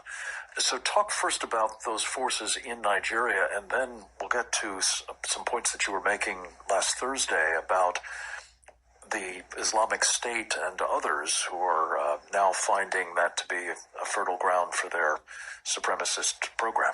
Yes. The thing that has made the Nigerian case a lot more volatile is also the feudalist angle to the Fulani, who are the Fulani is that a supremacist group that have overrun that place and established control. There are people they met there who they basically subjugated to a point of no voice anymore. Now, again, the Fulani are Islamic tribesmen, as I understand it. They're nomads, but they've become increasingly armed and aggressive towards the non-Muslim population. Is that right? Yes. The ethnic drivers of this Sharia movement are the Fulani, who themselves are feudalists in their worldview. Right apart from Sharia, they do not believe that all men are born equal. In their world, there's only the master and the slave. And things like democracy is offensive to them. They don't want to discuss. They don't believe that the slave should be competing for space with his master. And the slave is not entitled to anything, including the right to life or property. And therefore, they see the rest of Nigeria as that slave. On one side, being feudalists. The rest of us are slaves in their eyes. On the other side, being Shariarists, the rest of us are infidels in their eyes. So either way, we are already condemned. The rest of Nigeria is already condemned to death, because if you insist on democracy and constitutionalism, you are offending them, because it should be a matter of a master and servant that should never be put in competition. If you then say you are Christian or you want something else, you are an infidel. And in their Sharia, they are entitled to, they owe it a standing duty of faith to kill the infidel. And as feudalists, they owe it a standing political duty to themselves to prevent their slaves from voting away. Because in the subjugation that they have been helped to, achieve by the colonial, Britain that came working with them, and we have to come back to that point of what they came from outside. That Fulani is an itinerant population. They don't have any country to which they domicile. They are a nomadic population. Yeah, throughout much of this Lake Chad region, as I understand it. But let me turn, before we run through too much of this block, I just want to introduce another force in all of this, about which we've heard much more in the West than we have of the Fulanis, and that is Boko Haram. How do they fit into this picture, Tony Nutty? Boko Haram was simply a creation, a deliberate creation of that caliphate, the Fulani-led caliphate, to overrun, to seize power in Nigeria. And they used it maximally. Unfortunately, there were some elements in the West that worked with them somehow, because at the time that Boko Haram should have been contained for what it is, should have been categorized for what it is, somehow it was delayed in the days of Hillary as Secretary of State, and all the way to when Obama left office. It was like a rigmarole. And then they managed to use that Boko Haram to cause so much of havoc, and they shot their way to power. You all recall what led to the outcome of the elections of 2015, in which a Southern Christian president was hounded out of office. Combination of all kinds of falsehoods and propaganda, and a lot of bloodshed, because it was a matter of if only one of us could come, this thing could be contained. They were making it increasing the volume of blood that had to be shed to maintain that pretense that it was the weakness of the man from the other side. Bottom line, they used Boko Haram to push their way to power. Tony, let me ask you just to suspend for a second, because I don't have time for this block, so we will be right back to discuss more with the Secretary General of the Lower Niger Congress. Tony Nadi, right after this.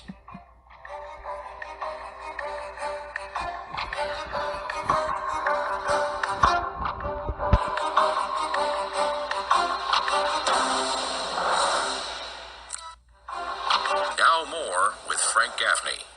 Welcome back. We are visiting. Time when incited mobs threw stones into the windows of innocent shop owners, and women and children were cruelly humiliated in the open, Dietrich Bonhoeffer, a young pastor, began to speak publicly against the atrocities that the regime had produced. Christians of Lower Niger Territory, Middle Belt, and Oduduwa nations needs to pay attention, especially the pastors, the teachers, the evangelists, the prophets, the seers, the interpreters of the scriptures, the prayer warriors, the dreamers, the visioners. They need to pay attention to the story of Bonhoeffer and how he stood up with his people in their period of persecution.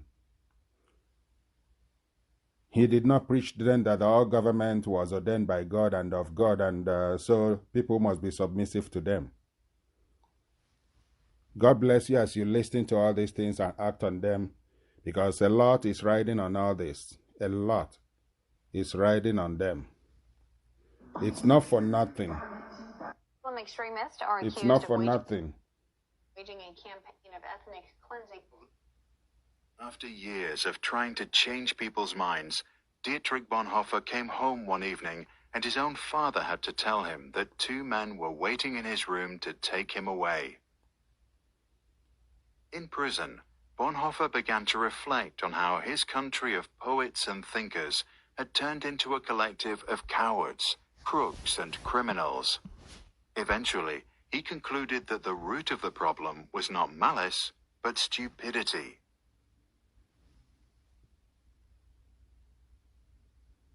In his famous Letters from Prison, Bonhoeffer argued that stupidity is a more dangerous enemy of the good than malice, because while one may protest against evil, it can be exposed and prevented by the use of force.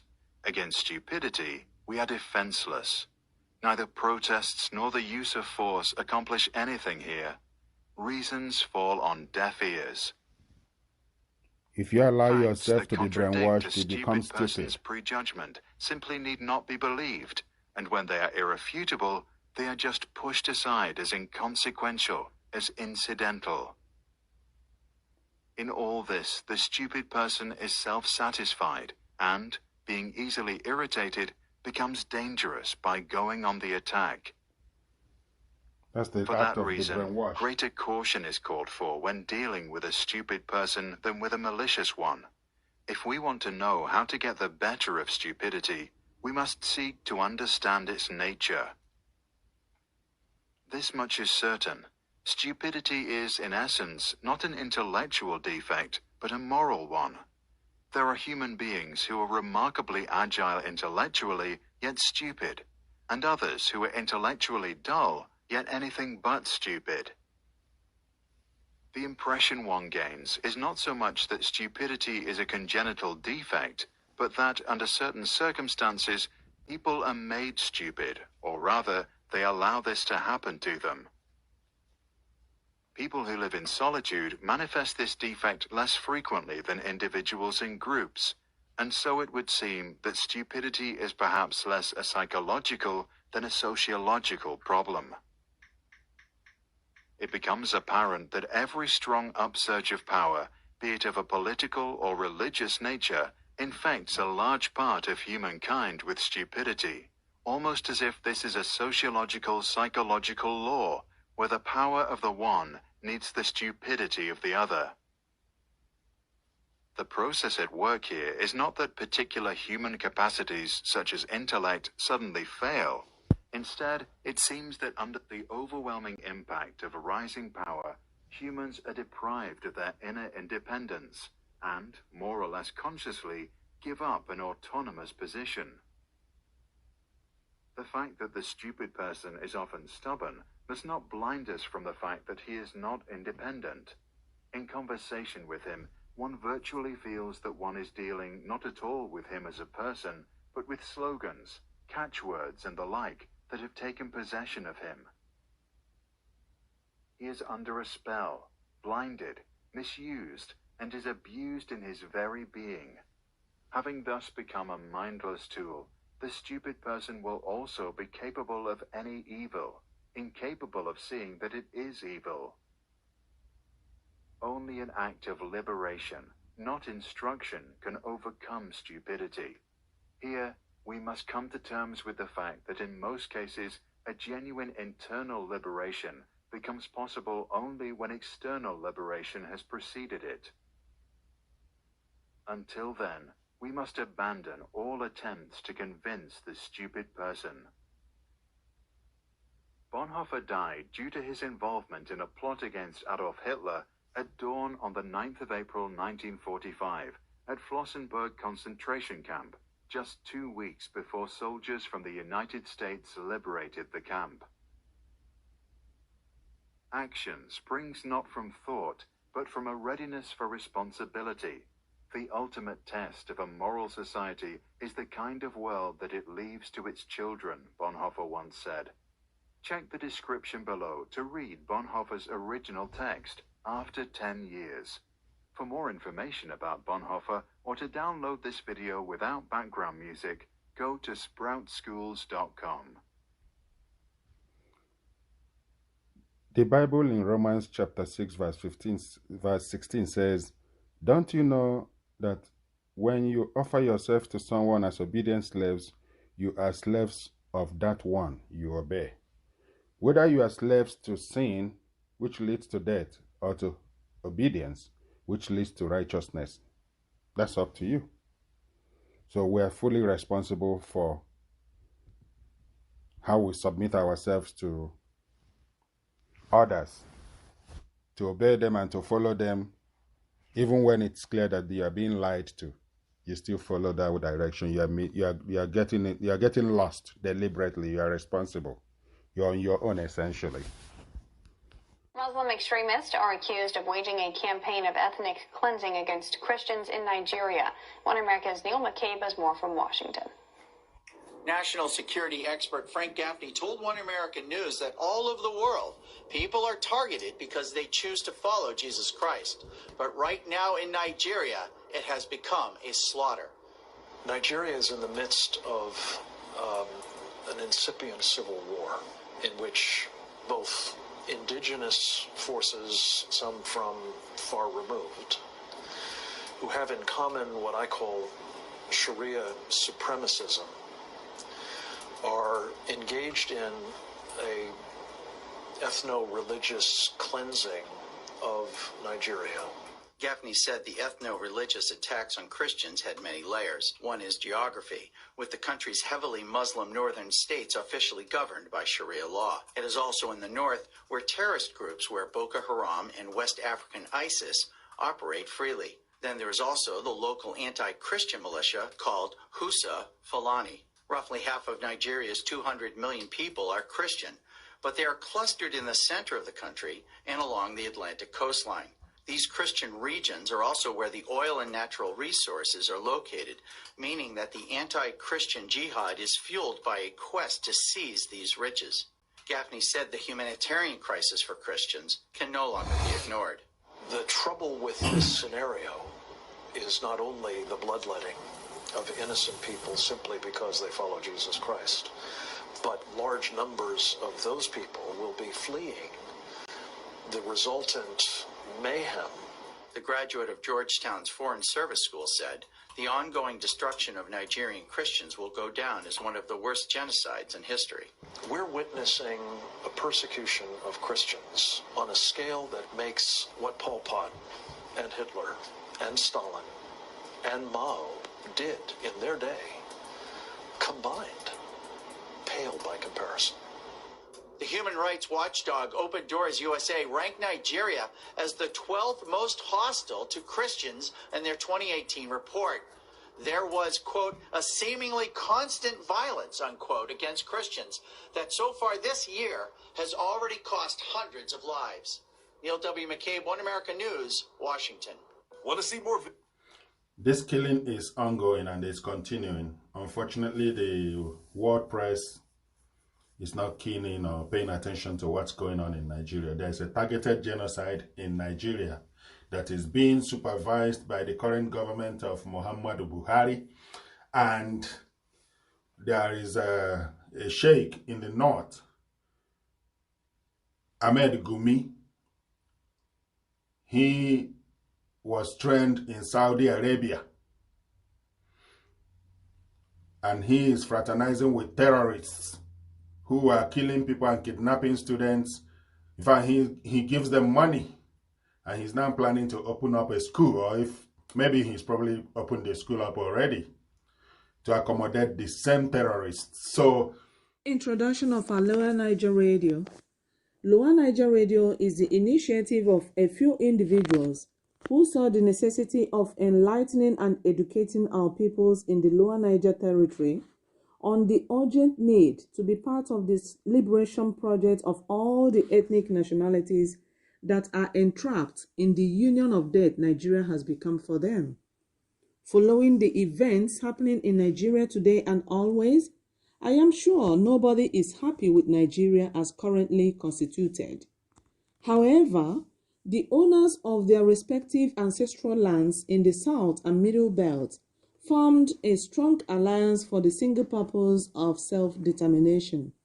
This alliance is called NINAS, the Nigeria Indigenous Nationalities Alliance for Self-Determination, which declared a constitutional force majeure, CFM, on the 16th of December 2020.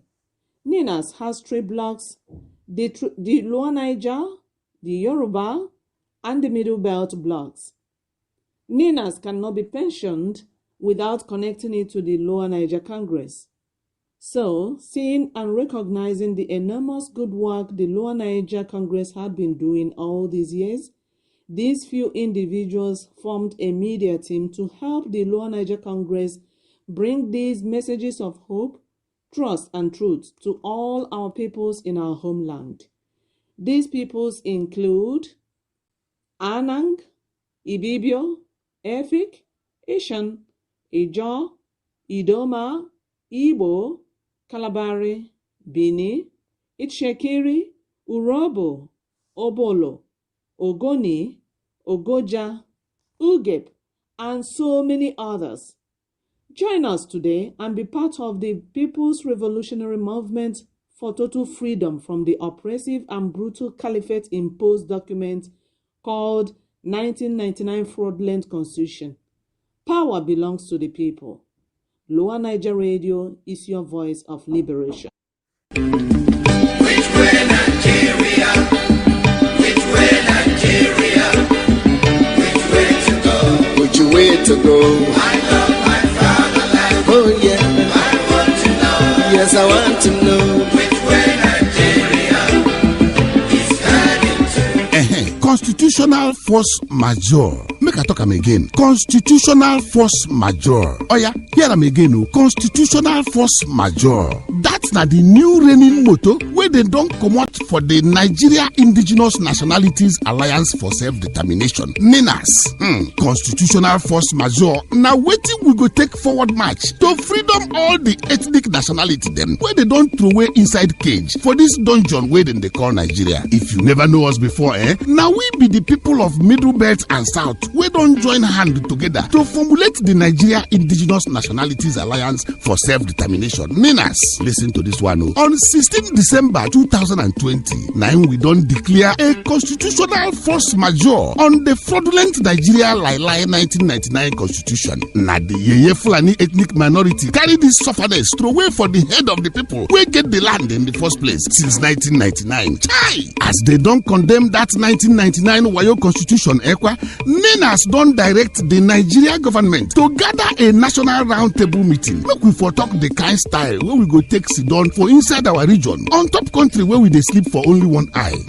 This na wetin that big grammar constitutional force majeure go do. Suffering and smiling, e don do. Nigeria people don suffer reach. Wetin we never see, Nigerian people don chop fear for mouth. All the land of the south and middle belt don turn to river of blood. Waiting, all because of this evil Nigeria 1999 lie constitution. Hey, abeg, true to God, Ekwa, they don push us reach the wall. Nowhere to go again. Enough is enough. So therefore, oya, everybody, make una come. Make we join hand now with Ninas. Make we for support the constitutional force majeure to free ourselves from the Fulani British captivity so that we go forward march into a free nation where your security and development is guaranteed. I love my fatherland. Oh yeah. I want to know. Yes, I want to know which way Nigeria is heading to. Now the Voice of Liberty International bring on this story. Here's an article penned by the Secretary General of Lower Niger Congress and the Nigerian Indigenous Nationalities Alliance for Self-Determination, NINAS, Tony Nadi, on May 21st, 2021. It goes this way. The wisdom of setting your own roof on fire. The conquest, designs, and murderous invasions of the Fulani is countrywide in Nigeria and was long in coming, facilitated immeasurably by the Caliphate-imposed 1999 constitution that tied everyone's hands to the back. Receiving a great boost when Buhari, the great Fulani champion, marauded his way to power via the Boko Haram campaign machinery back in 2015. The situation certainly required strategic action from the non-caliphate rest of Nigeria to address. At a time, the non-caliphate rest of Nigeria rallied behind the strategic actions prescribed by the LNC Movement for New Nigeria, or NINAS grand script that would oust both the Fulani and the 1999 constitution that brings them to our various spaces.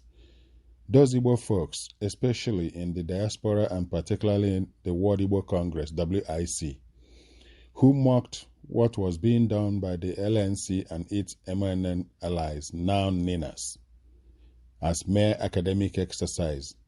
Those Igbo who wanted physical action and who clapped and cheered rancorously and donated generously when Nnamdi Kanu announced the Igbo self-immolating outfit tagged ESN that was commanded to murder soldiers and policemen in Igbo land. Are the same ones shouting blue murder now that the Fulani embraced the invitation and license of Nnamdi Kanu to kill Igbo youth with impunity? Maybe when the blood festival that Nnamdi Kanu has been preparing for the Fulani and Nigeria in Igbo land gets fully underway, and when sufficient blood is shed in Igbo land to satisfy the bloodthirsty demons being invoked by the chief merchant of the Rogue Biafra franchise, the unthinking and dishonest Igbo cheerleaders of Nnamdi Kanu's lunacy will become sober and honest enough to proclaim very loudly to the hearing of both the global community and non-caliphate alliance partners in Nigeria that Nnamdi Kanu is the cause of the great calamity that has befallen Igbo land. Until then, let us continue in our dishonesty and folly of clapping and cheering for the bloodthirsty lunatics setting the Igbo roof on fire in the name of a totally meaningless Biafra restoration. No one is rejoicing about Nigeria's current genocidal onslaught in Igbo land, and consequences will attach for the crimes against humanity now being committed in the East by the illicit federal government of Nigeria. But while all steps are being taken to get that, to get halt the official and unofficial bloodletting and military operations in Igbo land, we must also find the courage and honesty to proclaim very loudly that Nnamdi Kanu brought this upon Igbo land, and he truly did.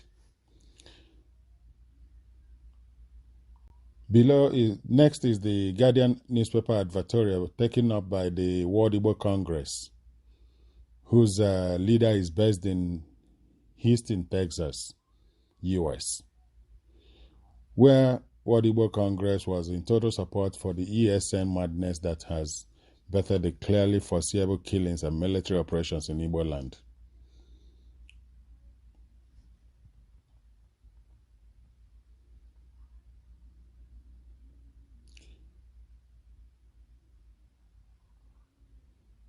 Hailing and expressing support for the so-called Eastern Security Network set up by Nnamdi Kanu and his IPOB, which rapidly degenerated to unknown gunmen, which prompted the massive military operation, was unleashed in Igbo land by the federal government of Nigeria as a reaction to what Kanu was doing. This WIC World Igbo Congress advertorial in Guardian newspaper is cited by the federal government of Nigeria as irrefutable evidence that the Igbo elite are in full endorsement of the mass murder Nnamdi Kanu was orchestrating in Igbo land, both against the Igbo who opposed his methods and against law enforcement, police and military. This unfortunately was what informed the indiscriminate killing by federal troops, by Nigerian military and police in Igbo land, because in the sight of the federal government and its military, IPOB was Igbo. We heard when the Inspector General of Police openly asked the mobile police forces deployed as part of the military operation in the southeast to kill instead of arresting anyone suspected to be involved with IPOB. More like kill them all order, reminiscent of the 1966 pogroms, when they were killing whoever that is considered to be non-Northerner and Easterner. Just because the WIC advertorial turned all Igbo to IPOB ESN in the eyes of the Nigerian federal government.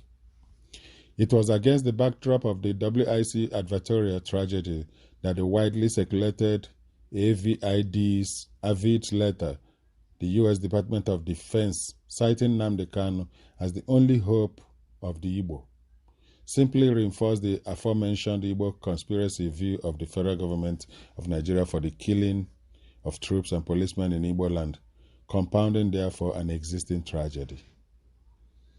Below is another video and a commentary.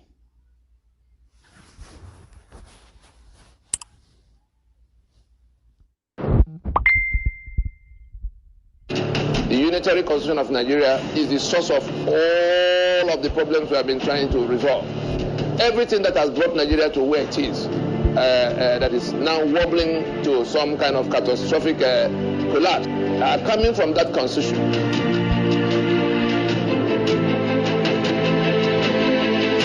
All the contents of the treasury, the principle for managing the resources, so that's the custodians of the treasury, the custodians of power in Nigeria are not to be accountable to the populace for the contents of the treasury. Anybody talking about the rule of law in Nigeria under this constitution is just wasting his time. All atrocities committed in the name of government were put beyond the reach of the court to probe into. These same principles have matured into express provisions that became the quota system. They call it federal character. In that mediocrity, you will bring the worst of everybody to come and manage everything for everybody. Go and look at the autopsy report on Nigerian Airways, on Nigerian National Shipping Line, on NITEL, on all the agencies of government that have been run aground. It was simply mediocrity.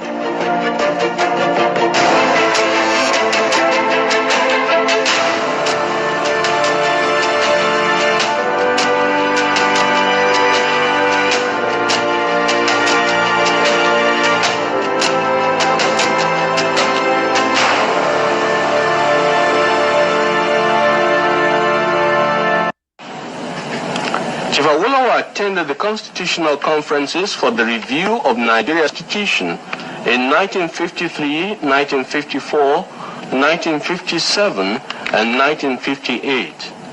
The welfare of millions of people for generations to come may be affected by the wisdom which we here display.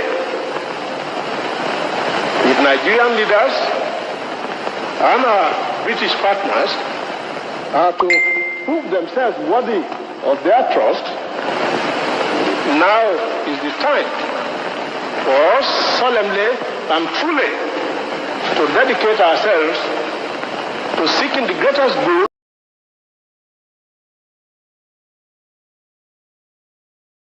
Nigeria.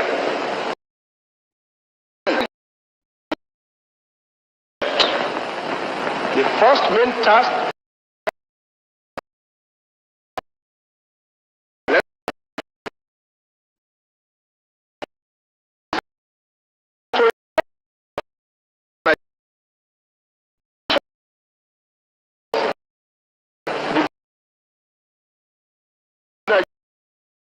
can be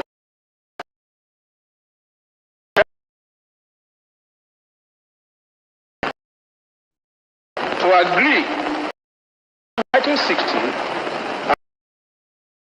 independence. Independence for Nigeria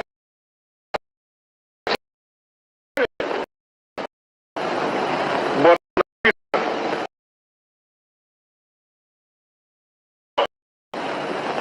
the Nigeria